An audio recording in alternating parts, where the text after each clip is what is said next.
Assalamualaikum warahmatullahi wabarakatuh. Alhamdulillahil qail afala yatadabbaruna al-Qur'an am ala qulubin aqfaluha. Wassalatu wassalamu ala Rasulillah wa ala alihi wa sahbihi wa barik wa sallim. Bismillahirrahmanirrahim. Wa laqad atayna Luqmana al-hikmata an ishkur lillah wa man yashkur fa innama yashkuru li nafsihi wa man kafara fa innallaha ghaniyyun hamid. Dan sesungguhnya kami telah datangkan hikmah kepada Luqman, lalu bersyukurlah kepada Allah.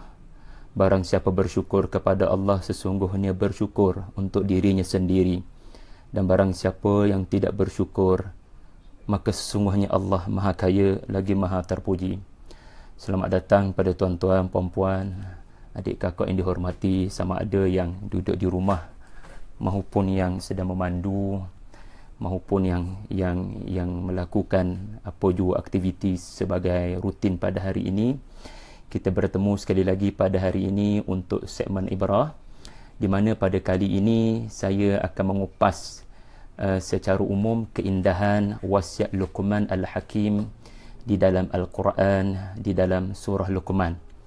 Jadi insya-Allah tuan-tuan, saya ada lebih kurang 30 hingga 40 minit, dan kalau tuan-tuan mempunyai soalan, boleh terus berinteraksi dengan saya di ruang Tadabbur Center ini. Kalau sempat saya ulas, saya akan ulas insya-Allah. Baiklah, apa yang bakal saya bentangkan adalah 3 soalan. Soalan yang pertama, apakah itu hikmah? Soalan yang kedua, apakah ciri-ciri ungkapan yang berhikmah? Dan yang ketiga adalah bagaimana untuk mewujudkan diri kita sebagai individu yang diberikan Allah hikmah. Baiklah, apakah itu al-hikmah yang dianugerahkan oleh Allah kepada Luqman? Hikmah berasal daripada kalimah hakama, dan ia disebut oleh Al-Imam Ar-Raghib Al-Asfahani dalam Mufradatul Quran sebagai man'un lil islah, man'un li islahin. Maknanya kita membina halangan, jadi itu namanya hakama. Jadi daripada hakama terbentuklah hukum, iaitu keputusan yang dibuat untuk membina halangan bagi berlaku penganiayaan dan kezaliman. Hakamah, satu lagi kalimah yang terbentuk daripada perkataan hakama, merujuk kepada haiwan yang ditunggang oleh tuannya supaya mengelakkan daripada binatang ini menuju ke tempat yang tidak sepatutnya. Maknanya binatang ini dibina batasan daripada mengikut kemahuannya. Jadi secara umumnya, secara ringkasnya, hikmah literally ataupun secara lughahnya adalah perkataan yang berjaya membina batasan kepada pendengar. Kalimat yang diungkapkan yang membina halangan daripada melakukan perkara yang melampaui batasan. Jadi apabila Allah Subhanahu wa taala memulakan surah Luqman dengan menyebut tilka ayatul kitabil hakim, inilah Al-Quran yang mengandungi hikmah, maka fahamlah kita, Al-Quran itu sendiri upayanya akan menyebabkan pendengar, pembaca akan dapat membina batasan dan halangan daripada melakukan perkara-perkara yang melampau. Jadi ini keagungan Al-Quran yang menjadi permulaan kepada kisah Luqman sebentar lagi. Dan tuan-tuan, menurut Syekh Salah Abdul Fattah Al-Khalidi, beliau merumuskan dalam perkataan mudah dalam kitab beliau Ma'a Qasasis Sabiqin, beliau menyatakan hikmah itu adalah al-qaulul munasib lisyakhsil munasib fil waqtil munasib bil miqdaril munasib wal uslubil munasib. Bahasa Arab tu. Jadi untuk mempermudahkan apa yang Syekh sebut, saya sebut macam ni lah, iaitu ungkapan perkataan yang diungkapkan dengan sangat munasabah, pada waktu yang munasabah, pada sasaran yang munasabah. Orang Kelantan kata putting the right words at the right time to the right participant. Jadi apa maksud para alim ulama kita ni? Ungkapan yang munasabah, pada waktu yang munasabah, pada sasaran yang munasabah. Ungkapan yang munasabah adalah ungkapan yang datang daripada fulan yang beramal dengan apa yang dia kata. Bukan dia berkata perkara yang dia tidak amalkan. Sebab tu banyak mahaguru-mahaguru yang kita temui, kita namakan kata-kata hikmah. Kerana mereka berkata perkara yang mereka sudah lakukan sepanjang hidup mereka. Mereka berpesan dan memberikan nasihat kepada kita. Waktu yang munasabah pula, kita dapat lihat banyak perkataan yang benar tetapi tidak pada waktu yang sepatutnya. Contohnya, sermon Ibrahim ini dilakukan pada pukul 7, pada pukul 8. Semua orang tengah kalut dengan urusan rutin, solat dan seumpama dengannya. Tiba-tiba dibuat segmen, dia tak boleh. Jadi waktu yang munasabah adalah waktu yang sesuai. Jadi dalam kisah Luqman sebentar lagi anda akan temui Luqman apabila Allah Subhanahu Wa Taala meletakkan kisah ini bermula daripada ayat yang ke-12, maknanya ada 11 ayat yang anda perlu perhatikan, dan saya bila melakukan sepintas lalu apabila membaca 11 ayat yang pertama, saya mendapati 11 ayat yang pertama ini menggambarkan bagaimana manusia kebanyakan mereka memilih lahwal hadith. Mereka memilih perkataan-perkataan yang sia-sia. Ini adalah gambaran akhir zaman di mana ramai manusia yang lebih suka untuk mendengar perkataan-perkataan yang sia-sia. Sama ada ungkapan lisan atau tulisan di Facebook, di Instagram dan seumpama dengannya. Itu sebagai contoh. Jadi kita berada di zaman yang telah disebutkan oleh Allah Subhanahu Wa Taala pada ayat yang ke-6, lahwal hadith. Di mana banyak perkataan yang akan kita dengar perkataan yang sia-sia. Tiba-tiba panorama dibawa kepada Luqman pergi kepada anak endanya. Jadi ini menggambarkan Luqman berjaya untuk mendekati anaknya pada waktu yang sangat munasabah, iaitu ketika arus perdana pada waktu itu sangat berbahaya. Lalu Luqman bergegas mencari anaknya untuk diberikan nasihat. Pada sasaran yang munasabah. Sasaran yang munasabah kita dapat lihat dengan jelas di mana untuk melakukan perubahan, biarlah kita bermula daripada circle of influence. Kita mulakan daripada mereka yang dalam kawalan kita. Kita nak ubah negara, tetapi belum tentu kita boleh ubah negara tanpa negeri. Kita nak ubah negeri, sukar untuk mengubah negeri kalau tidak mula daripada kawasan, daripada kampung. Usah bicara nak ubah kampung, nak ubah jiran kalau tidak bermula daripada keluarga. Dan susah nak ubah keluarga, sanak saudara kalau tidak bermula daripada anak sendiri. Jadi Allah mengajar kita bagaimana Allah sendiri maha berhikmah ketika membentangkan kisah Luqman yang diberikannya hikmah, di mana Luqman mengungkapkan perkataan yang munasabah pada waktu yang munasabah pada anaknya, iaitu sasaran agen perubahan yang sangat munasabah. Bahkan anak yang saleh adalah aset kita di lubang kubur nanti, insya-Allah. Baik, itu soalan yang pertama. Soalan yang kedua, apakah ciri-ciri ungkapan yang berhikmah sebagai seorang pendidik, sebagai seorang penceramah, sebagai seorang trainer, sebagai seorang pensyarah? Kita semua mahu jadi seorang yang bukan sekadar ada PhD dalam bidang tertentu, orang panggil alim, pakar, tetapi kita juga mahu alimun hakim. Kita mahu jadi seseorang yang mempunyai hikmah. Seseorang yang bila tutur bicaranya bukan sekadar menunjukkan dia tahu banyak benda, tetapi apa yang dia ucapkan itu benar-benar boleh dikatakan berhikmah. Jadi tuan-tuan, ada 5 ciri ungkapan berhikmah yang saya perolehi secara langsung, secara umum, secara mulahazah. Pertama sekali, ini saya sebutkan dulu dia punya ciri-cirinya, and then saya akan justifikasikan. Pertama sekali, seseorang yang berbicara, dia pasti akan membawa contoh. Okey, seseorang yang berbicara, dia bawa contoh. Sebab contoh antara menyebabkan orang boleh faham apa yang mahu disampaikan. Satu. Yang kedua, ringkas ucapannya, tidak berjela-jela, tidak membuang masa pendengar, tetapi bernas. Khairul kalam qalla wa dalla. Kata-kata ringkas tetapi bernas. Kemudian yang ketiga, ungkapan yang mengikut prioriti. Dia ada banyak poin, tetapi poinnya itu dia susun ikut prioriti dan setiap poin saling melengkapi. Ya, tidak ada poin yang tidak berkaitan. Semuanya saling sambut menyambut dan disusun mengikut prioriti, seolah-olah kalau mad'u itu mahu meninggalkan kita, dia menerima perkara ataupun poin yang paling penting daripada kita. Dia tidak tinggal poin yang paling penting. Yang keempat, beritahu apa yang perlu, bukan segala yang diketahui. Beritahu apa yang perlu, bukan segala yang anda tahu. Subhanallah. Dan yang kelima, menegaskan sebab akibat pada setiap apa yang disampaikan. Baik, mari saya huraikan. apabila bercakap, mestilah ada contoh. Surah Luqman mengajar kita, apabila Allah Subhanahu wa Ta'ala memaparkan konsep akhirat, di mana manusia akan terbelah kepada dua. Tuan-tuan perhatikan 11 ayat yang pertama surah Luqman, Allah gambarkan Al-Quran ini diturunkan dan ada dua jenis manusia, ada dua jenis sikap kepada kitab Allah. Iaitulah satu pihak yang beriman dan percaya lalu beramal soleh, mereka diberikan petunjuk, dan satu jenis lagi manusia yang tidak mendengar Al-Quran, bahkan memilih untuk mendengar ungkapan-ungkapan lahwun, ungkapan-ungkapan yang berunsur hiburan, entertainment. Jadi apabila Allah memaparkan idea ini, apabila Allah Ta'ala memaparkan konsep ini, maka kita dapat lihat bagaimana Allah Ta'ala membawa contoh.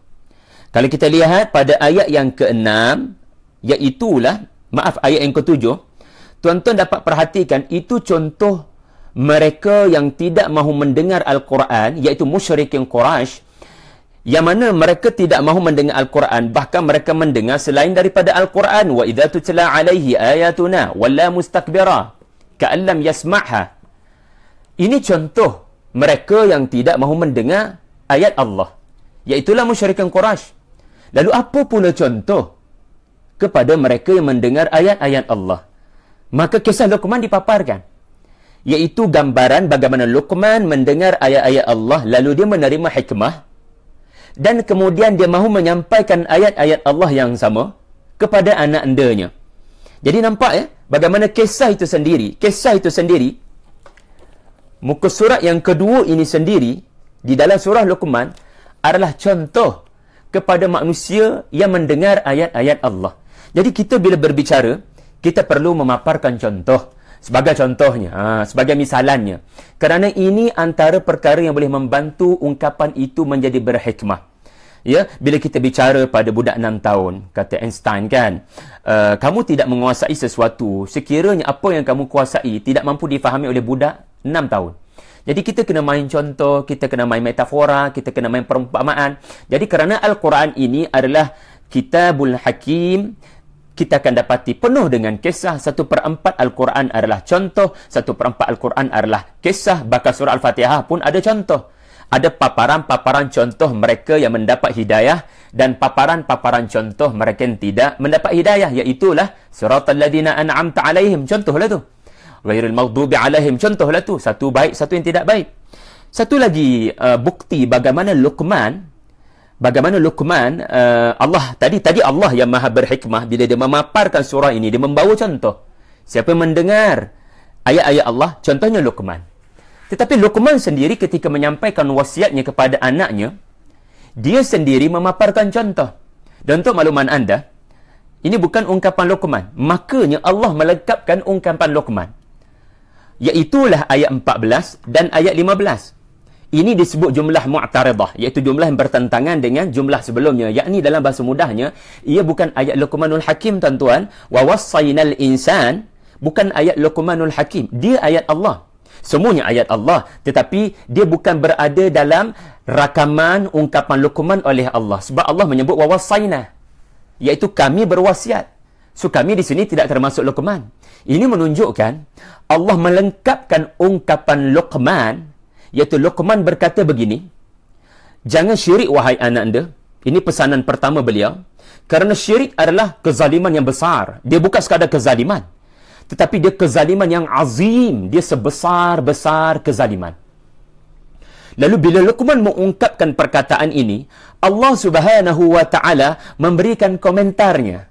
Seolah-olah Allah Subhanahu wa Ta'ala mencelah sebelum dia menyambung dengan ya bunayya innaha intaku mithqala habbatin.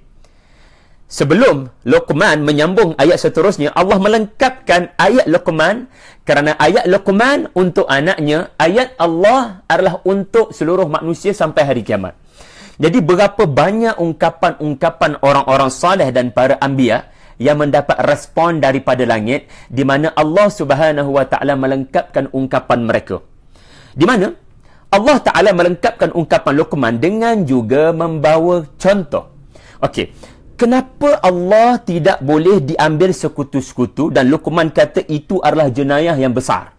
Apa maksud jenayah? Mungkin anak tertanya-tanya.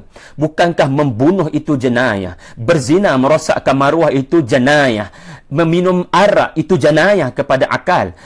Menceroboh ragut itu jenayah. Tetapi syirik kepada Allah bagaimana boleh diletakkan sama taraf dengan jenayah? Anak mungkin tertanya-tanya. Lalu Allah support ungkapan Luqman dengan membawa kita kepada merenung apa yang berlaku kepada seorang ibu dan anaknya di dalam rahim. Apa yang berlaku di alam rahim itu akan membantu anak untuk belajar tentang kasih sayang Allah, dan tidak sepatutnya anak-anak ini dan manusia mengambil selain daripada Allah sebagai sekutu. Sebab itu Allah Subhanahu wa taala menyebut mengenai seorang ibu yang mengandung 9 bulan, semakin bulan semakin bertambah kesakitan, semakin lemah, wahnan ala wahn. Cuba renung elok-elok apa yang berlaku kepada anak di dalam alam rahim. Anda semua sedia maklum di penghujung surah Luqman, Allah Ta'ala menyebut hanya dia mengetahui di alam rahim. Perhatikan elok-elok wahai ayah-ayah semua, wahai suami-suami semua, sekiranya isteri anda, ibu anda, anak perempuan anda mengandung. Bagaimana apa yang berlaku di alam rahim menunjukkan esanya Allah. Pertama sekali antara soalan yang boleh menyebabkan kita berfikir, kenapa kena 9 bulan? Kenapa kena 8 bulan? Kenapa kena proses berbulan-bulan? Tak bolehkah hari ni mengandung, dapat berita, dapat anak, terus lahir terus anak tu dalam masa sehari tu? Kenapa nak kena tanggung kesusahan? Ini peraturan siapa ni? Ini peraturan siapa? Dan tidak adakah kuasa lain boleh mencabar peraturan ini? Ini menunjukkan esanya yang membuat peraturan ini sehingga tidak boleh dicabar oleh sesiapa. Soalan seterusnya yang boleh kita ajukan, siapa yang beri makan kepada anak melalui tali pusat? Ibu makan, and then siapa yang menguruskan makan minum anak-anak di dalam perut, dan siapa yang menguruskan mata duduk kat kepala, kaki duduk kat tempatnya, jari mesti 10. Siapa yang uruskan perkara ini semua? Tak ada kekuasa lain boleh mencabar kuasa ini. Contohnya jari kalau boleh 11, jari kalau boleh 20, mata kalau boleh dekat tempat lain, otak bukan dekat atas. Kenapa tidak ada kuasa lain mencabar penciptaan manusia sejak daripada zaman Nabi Allah Adam? Ini menunjukkan esanya Allah. Dan yang lebih penting sekali adalah apabila anak ini lahir ke dunia, 9 bulan seorang ibu sakit mengandung anak dan sekarang melahirkan anak berdarah, dia kemudiannya kena menyusukan anaknya, wa fisaluhu fi 'amain, 2 tahun kena menyusu anak. Penuh dengan kasih sayang mengandung, hamil, dan penuh dengan kasih sayang menyusukan anak. Ada ibu mahukan apa-apa? Ibu tidak mahu apa-apa kecuali anak itu besar nanti paling kurang mendoakan ibunya supaya masuk ke syurga Allah. Ibu tidak harapkan apa-apa, ibu tidak meminta duit daripada anak-anak. Ibu tidak meminta apa-apa 9 bulan mengandungkan anak. Maka bagi Allah Subhanahu wa taala, pada ibu itu ada contoh tentang rahmat Allah. Sebab tu nama alam rahim. Walillahil mathalil a'la. Allah Ta'ala bukan ibu. Allah tidak sama dengan ibu. Kasih sayang Allah mengatasi kasih sayang seorang ibu. Lalu bila Allah bertindak kepada manusia, dia beri macam-macam kepada manusia walaupun manusia kufur. Dia beri macam-macam kepada manusia seolah-olah seperti ibu memberikan segala-galanya kepada anaknya, tetapi dia tak minta apa-apa. Allah tidak minta apa-apa daripada manusia kecuali mengiktirafnya sebagai Tuhan, mengiktirafnya sebagai Rabb, mengiktiraf dirinya sebagai hamba. Itu saja. Tiba-tiba manusia sampai hati pergi mengaku ada Tuhan selain daripada Allah. Seperti seolah-olah anak yang telah dibesarkan berbelas-belas tahun. Tiba-tiba bila dia sudah boleh berbicara, dia pergi kata ada wanita lain ibu kandung dia. Sedangkan depan matanya ibu kandungnya sendiri. Dan dia mengakui dalam hatinya itu ibu kandungnya, tetapi dia berdusta ada ibu kandung yang lain. Sampai hati, inilah kezaliman. Pergi mengakui itu ibu dia. Sedangkan ibu dia sebenarnya di depan matanya. Walillahil mathalil a'la. Maka bagi Allah lebih baik daripada itu, tuan-tuan. Perumpamaan yang lebih baik. Jadi ini antara hikmah kenapa tiba-tiba Allah Ta'ala membawa cerita mengenai mak dan ayah dan segala pengorbanan mereka dihubung kaitkan dengan menghuraikan apa itu syirik yang besar. Jadi ini pun kuasa contoh di mana Allah melengkapkan ungkapan Luqman dengan membawa contoh daripada seorang ibu agar kamu faham apa itu kasih sayang Allah. Jadi tuan-tuan, itu yang pertama. Yang kedua, ciri-ciri ungkapan berhikmah adalah ringkas dan bernas. Ringkas dan bernas. Okey, ada soalan belum? Belum ada sebarang soalan insya-Allah. Terima kasih kepada yang komen-komen tu. Baik, kisah Luqman sangat ringkas tetapi bernas. Kerana kisah ini hanya satu muka surat sahaja. Tidak menceritakan di mana beliau dilahirkan, tidak diceritakan di mana beliau diwafatkan, di negara mana beliau hidup, tidak diberitahu kepada kita beliau qadhi ataupun tidak, beliau hidup pada zaman Nabi mana, beliau berbibir tebal ataupun tidak, berwarna kulit hitam atau putih, tidak diberitahu. Keterangan Allah sangat ringkas, hanya fokus kepada wasiat tetapi bernas untuk merumuskan sebarang wasiat kepada anak sebelum mati. Katakan saya mati esok, katakan kita semua diberitahukan mati esok, apa wasiat kepada anak yang terbaik? Antara wasiat yang terbaik yang kalau kita tak mampu nak rujuk surah-surah yang lain yang penuh dengan wasiat, berpada dengan wasiat Luqman untuk anak selamat di dunia dan di akhirat, dan kita selamat di lubang kubur. Wasiat Luqman walaupun ringkas sudah memadai untuk menyelamatkan diri kita sekeluarga daripada api neraka Allah. Tuan-tuan, bahkan kisah Luqman sebenarnya hanya 6 ayat sahaja. Kalau kita excludekan ayat 14 dan ayat 15. Dan memang menjadi ciri-ciri ucapan orang-orang berhikmah, namanya orang-orang tua kan. Kita sembang, kita ada beza tahu bila jumpa orang muda, ya, penceramah-penceramah muda, trainer-trainer muda, para pendakwah muda dengan orang-orang tua. Pengalaman saya jumpa dengan orang tua ni, orang tua yang berjaya dalam bisnes ataupun asatizah saya yang sudah berusia. Kita tengok kan bila mereka bercakap tu, mereka cakap dengan tenang, tidak tergesa-gesa, dan word by word mereka sebut dengan sangat perlahan-lahan, dan seperti perkataan tu perkataan yang selalu pun aku baca. Perkataan-perkataan macam ni, contoh dia pesan pada kita kena banyak bersabar dalam bisnes ni. Perkataan tu biasa kita baca pun daripada buku, biasa kita dengar pun daripada pesanan orang lain. Tetapi dia macam berbekas dalam hati kita. Kerana ungkapan ini ungkapan yang bukan datang daripada teori. Dia ungkapan daripada pengalaman mereka yang sudah lama. Orang-orang tua bila berbicara, dia tak complicated macam orang-orang muda. Orang-orang muda macam saya ni, kita duduk di zaman complicated. Semua benda jadi complicated. Benda kecil dibesar-besarkan, benda besar dikecil-kecilkan.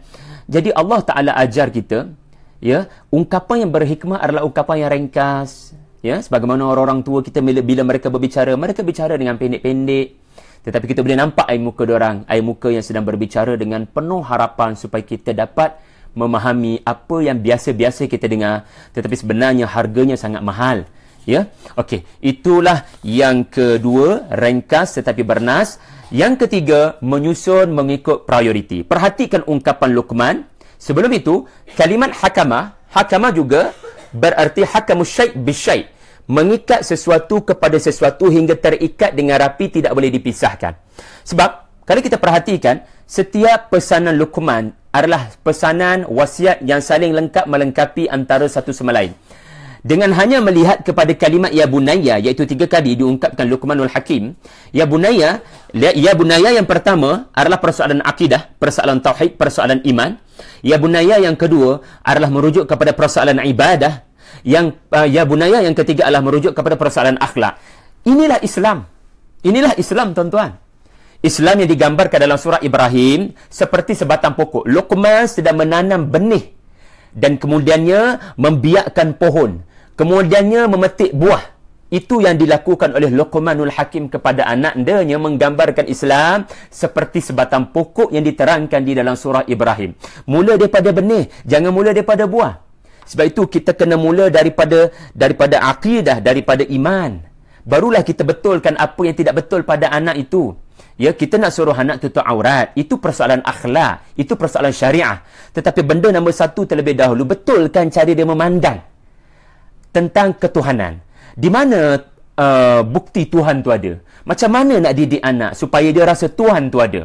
Jadi biar kita ikut flow ni elok-elok. Kerana Luqman tak mulakan dengan pesanan pasal jaga cara muka kamu tengok orang. Luqman tidak mula daripada cara berjalan. Bahkan Luqman tidak bermula dengan solat. Luqman mula daripada nombor satu sekali, jangan percaya ada sekutu selain daripada Allah. Ada tempat pergantungan selain daripada Allah. Itu akidah ya bunayya yang pertama.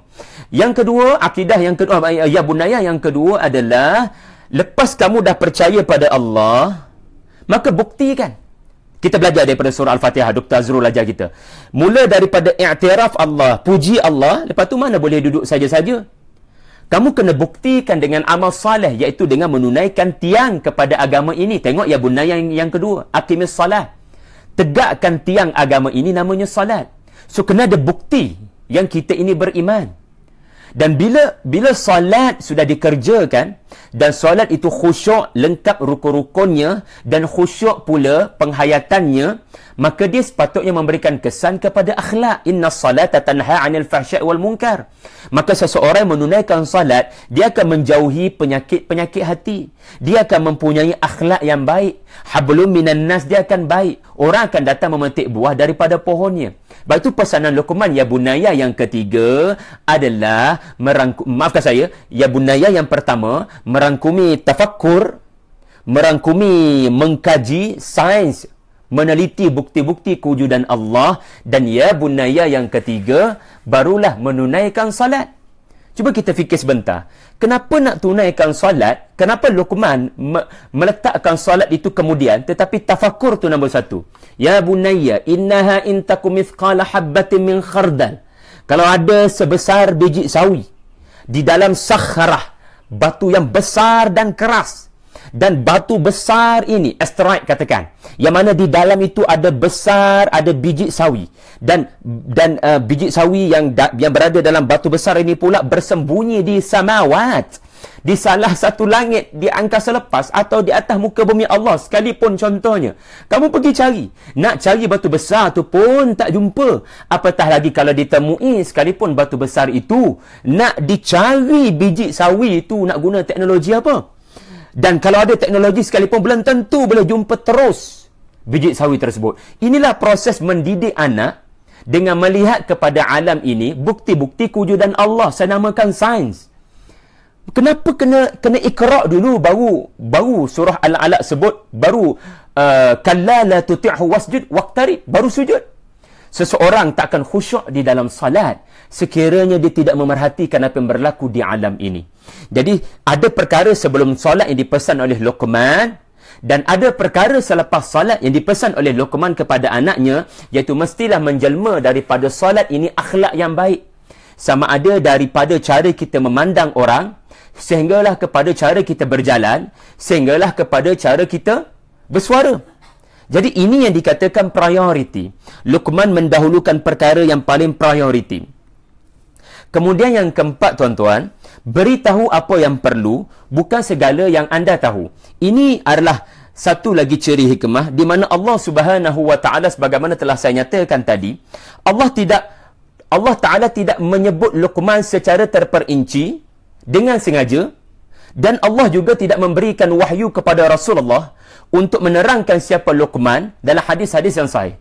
Jadi ini menunjukkan dengan sengaja Allah dan Rasulnya mengajar kita untuk memahami satu perkara. Manusia hanya perlu tahu apa yang penting bagi mereka. Bukan semua benda yang anda tahu penting bagi manusia. Maka Allah Ta'ala menerangkan cerita Luqman dalam version yang hanya penting untuk anda tahu, dan bukan perkara-perkara yang kurang penting untuk anda ketahui.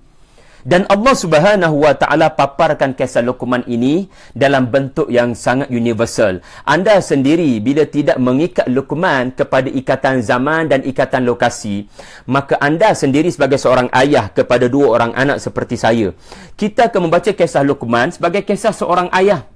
Bahkan Sa'id Hawa dalam Al-Asas fi Tafsir bila menyatakan, seseorang yang memperhatikan dengan teliti kisah ini, dia tidak akan melihat kisah ini hanya kisah seorang ayah dengan anak. Ia adalah kisah dakwah kepada manusia.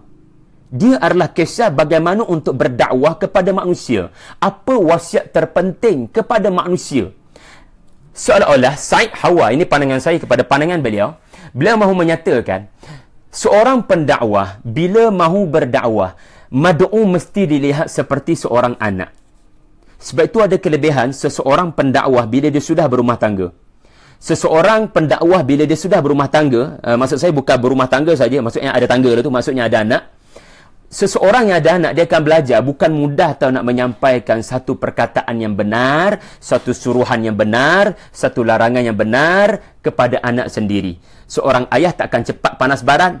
Seorang ayah tidak akan cepat murka. Seseorang ayah akan mengambil masa yang mencukupi, mencari masa yang terbaik agar anak itu kalau sekali dipesan tidak faham, dia akan cuba kali kedua, kali ketiga. Semuanya hanya atas dasar ya bunayya, ya bunayya, ya bunayya. Ini dasar yang kita kena kembalikan dalam dakwah. Supaya dakwah tidak berlaku atas dasar kebengisan, kekerasan, marah-marah orang, emosional, melabel orang. Jadi kita tidak mahu dakwah seperti ini, tuan-tuan. Dakwah yang kita mahukan adalah atas dasar ya bunayya. Perhatikan, seteruk mana pun anak-anak Ya'qub alaihi salatu wassalam, dia tetap memanggil anak-anaknya ya bunayya, ya baniyya, ya baniyya.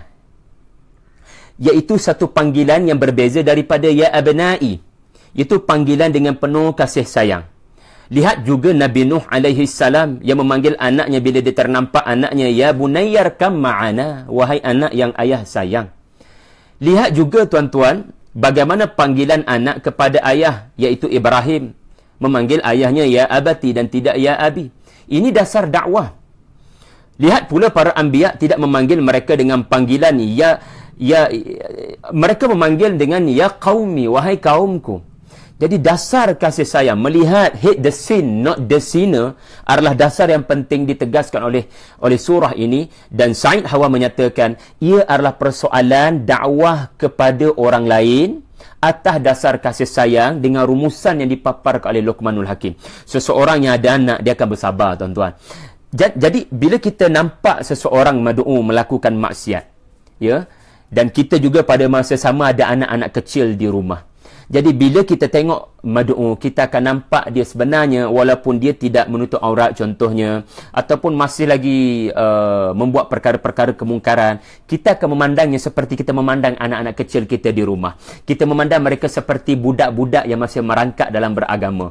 Kita tak akan pandangnya sebagai budak muda yang sukar untuk diberikan nasihat, apatah lagi memberikan gelaran-gelaran yang tidak baik kepada anak-anak muda ini. Kita akan memandang mereka seperti anak-anak kecil kita. Sebab itu bunayya, orang panggil isim tasghir, isim untuk mengecilkan ataupun nak menunjukkan anak-anak tu masih kecil lagi. Dan anak kecil mana yang tidak disayangi, tuan-tuan?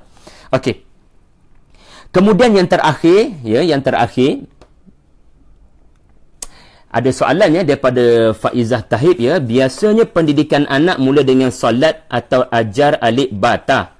Sekiranya kita nak implementasikan ketuhanan itu pada anak-anak masa kecil, adakah ada contoh yang praktikal? Baik, bila kita nak didik anak macam saya didik anak saya Fatihah pun memang ada waktu solat, kita kena ajar dia solat lah. Kita tak boleh nak tunggu selesai dulu akidah baru nak ajar dia solat. Solat kena biasakan, boleh baca Quran. Kena biasakan daripada sekarang. Dia bukan soal yang mana dulu, yang kemudian itu kemudian diketepikan pada umur sekian-sekian. Tidak, kalau boleh berlaku dengan serentak. Baki lagi, yang perlu kita beri perhatian lebih, yang maknanya kalau kita nak nilai dengan serius, nombor satu sekali, sejauh mana dia faham tentang Allah, tentang Tuhan di sebalik dia solat. Sebab kadang-kadang mak ayah cepat puas hati bila anak tu dapat solat. Alhamdulillah, bahkan kadang-kadang anak kita pun, kita tak suruh pun dia nak solat. Itu nikmat yang paling besar. Tetapi sebenarnya belum tentu kalau anak tak dapat jawab, kenapa Fatihah solat? Kenapa Fatihah solat? Dia kena boleh jawab soalan tu. Dan maknanya, cuba cari lebih banyak masa dengan anak-anak kita, bukan sekadar menjadikan dia boleh solat, tetapi membangunkan sebab kenapa kita kena solat. Lalu, di sini memerlukan, orang panggil falsafah, orang panggil rasional, orang panggil mendekatkan anak-anak kepada Tuhan. Sebagai contohnya, ayat yang selalu saya beritahu adalah, kita nak ajar anak-anak kita terima kasih pada Allah. Kita nak ajar dia terima kasih pada Allah. Allah bagi Fatihah sihat. Allah bagi Fatihah dapat pergi skul. Allah Ta'ala bagi Fatihah dapat kenal kawan-kawan. Ramai daripada kawan-kawan Fatihah yang tak boleh pergi skul hari ini, yang tak boleh dapat kawan-kawan, yang bahkan tidak boleh ada kemampuan untuk pergi ke sekolah. So, kita mewujudkan ketuhanan itu dan ambil banyak masa. Macam contoh, saya pun bila bawa anak-anak ke sekolah, memang sengaja naik motor sebab sekolah pun dekat. Sebab kita selalu akan bawa anak-anak ni, bila naik motor, kita akan bawa dia tengok burung-burungnya ada. Kenapa burung tu, saya suruh dia kira burung-burung atas wire tu ada berapa banyak burung, dan kenapa burung ni setiap pagi akan berbaris bila kita hantar dia pukul 8 pagi. Benda-benda macam ni yang saya katakan tadi, Luqman membangunkan worldview tauhid, worldview anak-anak tu. Kenapa burung ni boleh berbaris pada setiap pagi atas wire elektrik? Siapa yang memberikan ilham kepada mereka? So, benda ni kena berlaku dengan seiring sejalan. Tidaklah saya kata bangunkan dulu akidah tu baru solat, kemudian tidak. Bangunkan dengan dengan tadarruj. Lepas tu anak jangan dirotan lagi bila mereka tidak solat. Kita rotan mereka bila 10 tahun. 7 tahun itu kita suruh dia solat, tak boleh rotan. Sebab apa? Rasulullah nak ajar membangunkan hikmah, membangunkan rasional. Dan inilah yang kelima. Bila saya sebut rasional ni, dia ada kaitan dengan yang kelima. Menegaskan sebab akibat di sebalik setiap nasihat. Ini satu perkara yang menarik, di mana Luqman bila dia menyatakan sesuatu nasihat, dia akan susuli dengan inna. Tuan-tuan perhatikan, setiap nasihat beliau akan ada inna, yakni sesungguhnya, sebabnya begini nak, ataupun kesannya begini nak. Sebagai contoh, bila dia kata la tusyrik billah, jangan syirik pada Allah, dia memberitahu akibat sekiranya kita syirik. Nak, kalau kita syirik pada Allah, ada bahaya besar menanti kita di akhirat. Iaitulah, ia adalah satu kezaliman kepada Allah. Kalau kita bunuh orang nak, kita buat zalim pada manusia. Tapi kalau kita syirik, kita zalim pada Allah. Jangan main-main. Sesama manusia pun nak balas dendam kalau kita buat zalim pada dia. Allah Ta'ala apatah lagi. Azim, la zulmun azim, mempunyai hubungan dengan akhirat. Maknanya kezaliman yang besar, kalaupun tidak di dunia, sebenarnya di akhirat. Maka kalimat azim itu ada inna di situ. Dia memberitahu rasional. Dia bukan sekadar suruh atau larang. Lalu anak tanya, kenapa? Buat je lah, dah ayah dipesan macam tu. Dia tidak macam tu. Dia beritahu sebab.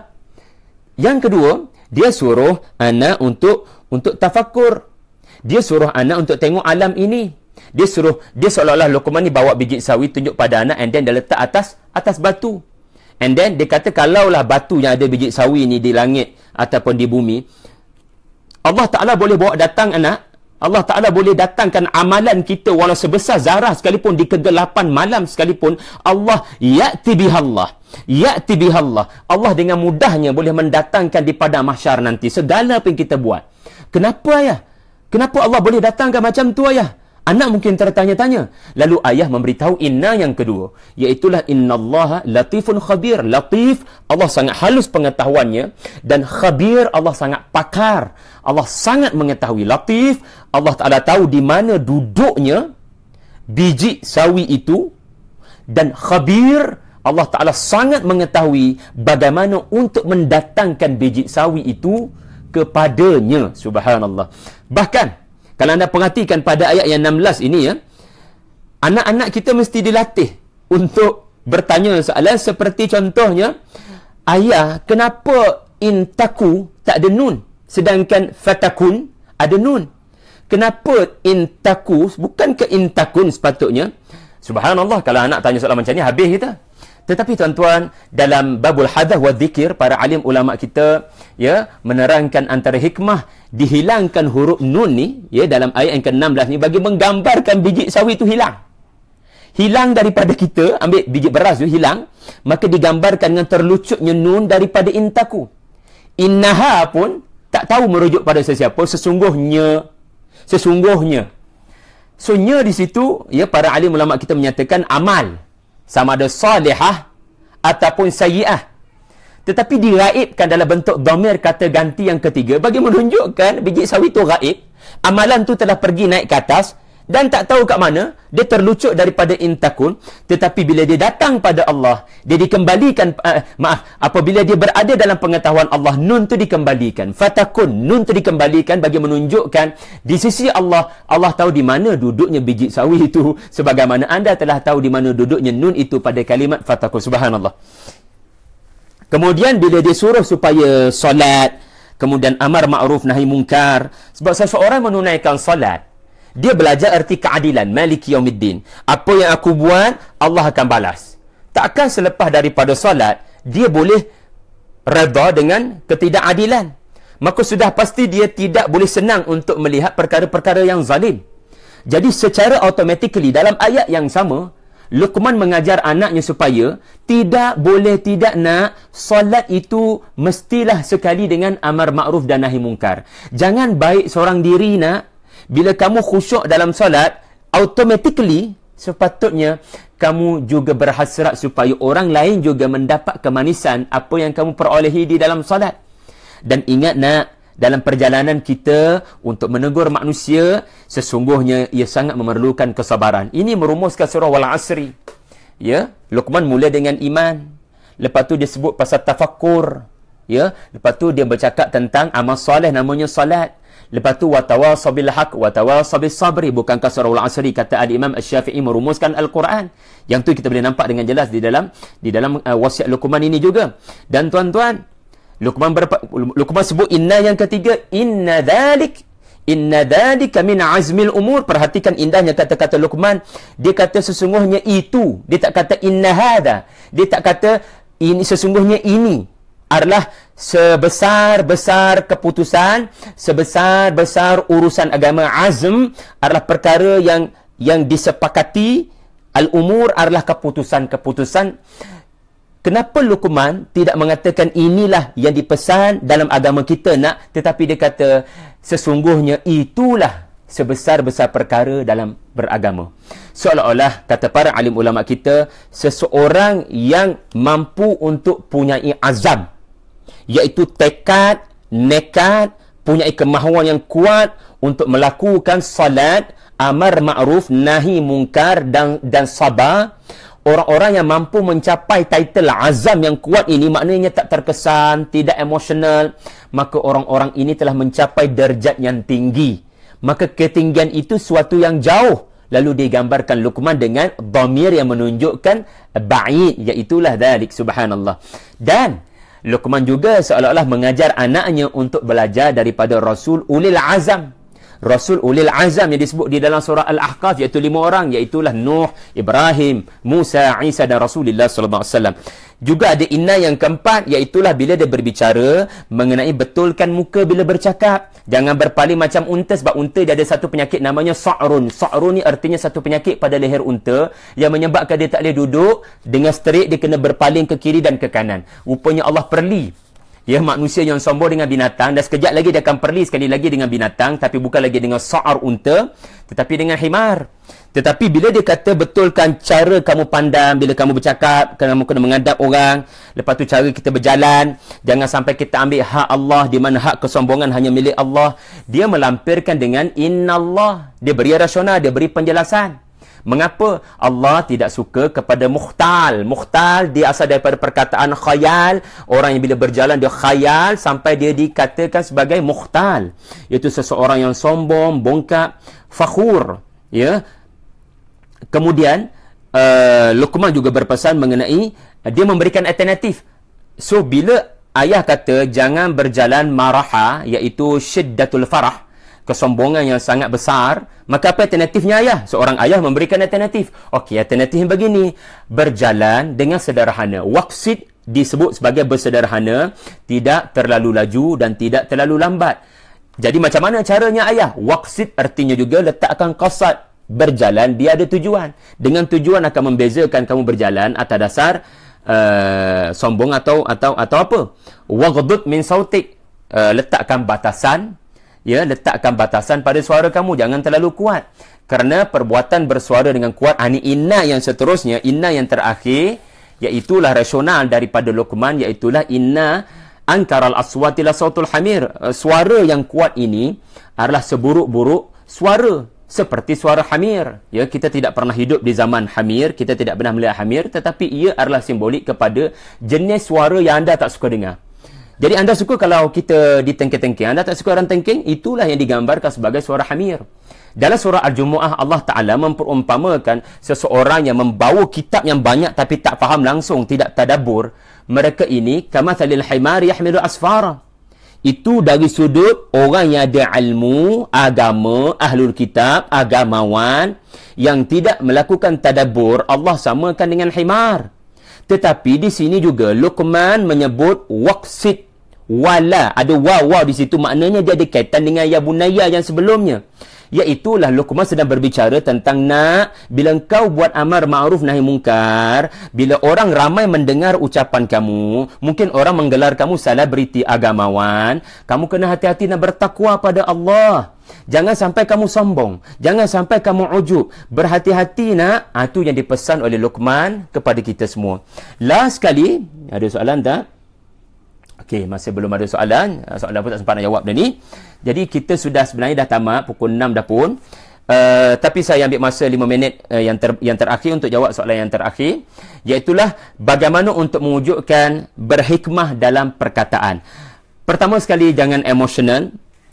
Ya, jangan emosi kita dikawal oleh orang lain. Dan caranya adalah wujudkan budaya bersyukur. Sebab itu foundation kepada surah Luqman. Walaqad atayna Luqman al-hikmah anishkur lillah. An di sini disebut oleh ramai ulama sebagai an tafsiriyah, tetapi ada juga para ulama menyatakan an sababiyah, yang berarti Luqman mendapat hikmah oleh Allah dalam definisi kita tadi kerana dia banyak bersyukur. Artinya apa? Dia sentiasa berpesan pada dirinya dan kepada anak-anaknya, jangan mengeluh benda yang kau belum dapat sedangkan kau tidak hargai benda yang sedang Allah beri kepada engkau sekarang. 2 senarai beri pada anak, 2 kertas beri pada anak. 1 kertas anak tolong tulis apa yang telah ada di rumah ini miliknya. Kertas yang kedua minta anak itu tulis apa yang belum dimilikinya yang dia mahu. Pasti anda try buatlah. Senarai yang anak-anak belum dapat lebih banyak daripada senarai yang dia dapat. Anak sendiri sudah belajar untuk mahu benda yang lebih banyak yang bukan dalam milikannya, yang tidak ada di depan matanya. So kita didik anak kita, utamakan kertas yang pertama dan jangan tengok kertas yang kedua. Tak salah bercita-cita nak, tetapi kertas yang pertama, hargai apa yang Allah Ta'ala beri. Dengan cara ini, seseorang akan dapat mengekalkan emosinya. Dan inilah menyebabkan Allah Ta'ala sebut, وَهُوَ يَعِذُهُ di ayat yang ke-13. وَهُوَ يَعِذُهُ إِذَا قَالَ لُقْمَانُ لِابْنِهِ وَهُوَ يَعِذُهُ. Artinya, Luqman setiap kali dia berkata, Ya bunayya, Ya bunayya, dia meletakkan satu mindset kepada dirinya bila berinteraksi dengan anak. Iaitulah, aku ni nak nasihat dia. وَهُوَ يَعِذُهُ, dia berasal daripada kalimat wa'aza. Wa'aza artinya memberikan nasihat dengan kelembutan sehingga berbekas di dalam hati. Ini arti mau'izah. Memberikan nasihat dengan kelembutan sehingga berbekas dalam hati. Jadi bila digunakan oleh Allah wa huwa ya'izuhu, ini menunjukkan ke semua ya bunayya adalah satu proses Luqman mengingatkan dirinya setiap kali dia nak berpesan, aku ni bukan nak marah anak. Aku ni bukan nak anak jadi macam aku. Aku ni bukan nak anak dapat apa yang aku dapat dulu masa aku jadi anak-anak. Aku nak anak ni dapat kebaikan. Ayah nak bagi nasihat pada kamu nak. Berapa ramai ayah kata, ayah nak nasihatkan kamu je pun. Itu bukan nasihat pun. Itu murka sebenarnya. Jadi biar betul-betul kita letakkan diri kita dalam keadaan sedar. Sebagaimana Allah menunjukkan Luqman berada sentiasa dalam keadaan sedar. Walaupun anak itu kecil, tetapi dia meletakkan anaknya itu sebagai anak yang boleh mendengar nasihat dan boleh diletakkan harapan untuk berubah. Tuan-tuan, akhir sekali, bila kita memberikan nasihat yang berhikmah, jangan terlalu mengharapkan anak itu mendengar ataupun anak itu berubah secara total ataupun anak itu mendapat hidayah, kerana hidayah bukan milik kita, hidayah hanya milik Allah. Kita berhak untuk mendidik sehabis baik, tetapi selebihnya kita kena berdoa pada Allah. Jadi ini hikmah. Allah tidak merakamkan respon anak anda Luqman kepada setiap apa yang diucapkan oleh ayahnya. Sedangkan anda tengok cerita ayah dengan anak di dalam Al-Quran, semua adegan ayah dengan anak ada respon. Ibrahim dengan ayahnya Azar, Nuh dengan anaknya ada respon, Yaqub dengan anak-anaknya ada respon, Yaqub dengan Yusuf ada respon. Kisah-kisah anak dengan ayah di dalam Al-Quran ada respon, tetapi tiba-tiba dalam surah Luqman tidak ada respon daripada anak. Ini menunjukkan apa? Usaha kamu adalah untuk dapatkan respon daripada Allah dan bukan untuk dapatkan respon daripada anak. Artinya natijah biarlah datang daripada Allah, bukan natijah daripada anak. Kerana kita tidak boleh terlalu berharap anak itu akan mendapat hidayah. Kita hanya boleh berdoa dan berusaha.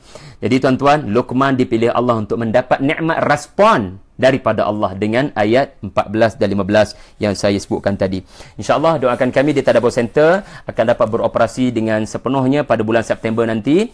Kami punya Tadabbur Center dalam proses renovate, juga dalam proses penceriaan, lebih kurang 2-3 minggu lagi akan selesai insyaAllah. Dan tuan-tuan bila Tadabbur Center ni selesai, tuan-tuan akan dapat bertemu dalam bentuk live seperti ini dengan lebih ramai panel, lebih ramai asatiza, dan insyaAllah kita bukan buat dalam bentuk live saja, kita akan buat dalam bentuk kelas dan lecture dan seminar insya-Allah, mudah-mudahan. Jadi sesiapa yang belum memiliki Kompas 114 boleh dapatkan insya-Allah, mudah-mudahan boleh membantu anda untuk tadabbur Al-Quran. Aqulu qauli hadza wa astaghfirullah li wa lakum. Wassalamualaikum warahmatullahi wabarakatuh.